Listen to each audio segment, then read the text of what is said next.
Really, COVID-19 is an entirely new virus, so it's not surprising that it should behave in totally unpredictable ways. Health experts in China say symptoms now are noticeably different from those seen at the start of the outbreak. The National Health Commission has been comparing patients who've recently tested positive in the northeast with those seen in the central Wuhan region a few months ago. Let's go to our China media analyst, Kerry Allen, who's been looking at the findings. Tell us more about what they've discovered. Well, they've discovered that there are very, very different symptoms now for the patients that they've been treating in Heilongjiang, this being the most northern province, which discharged its last patient on Saturday, and in Jilin province, where there are still 25 people receiving treatment. And they found that patients in this new area don't have a fever, they're testing positive, and they've instead either got fatigue or a sore throat.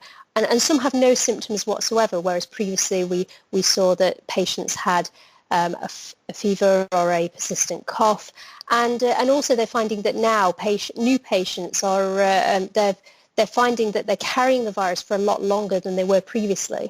So they're carrying it for a lot longer, without exhibiting symptoms? Is that correct?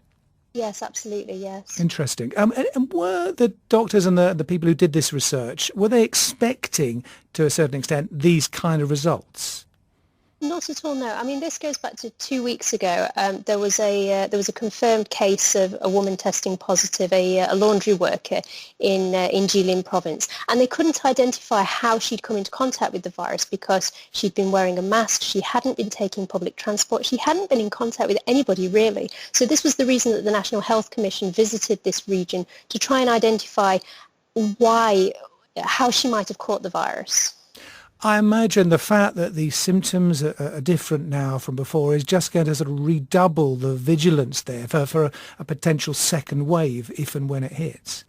Yes, and people in China, I mean officials as well, are concerned that China is going to see a second wave because of these asymptomatic cases. And they're trying as much as they can at the moment to test people, particularly coming into the region. So they're quarantining people at international airports. And also the central city of Wuhan has been carrying out a 10-day process of testing absolutely everybody in the city. But this is a country with 1.4 billion people, so they can't practically test everybody. So there's still a lot of vigilance in place, still a lot of concern, and medical experts are doing the most they can to learn about this virus, but telling people that you may not necessarily know you have it. There may be no symptoms to find.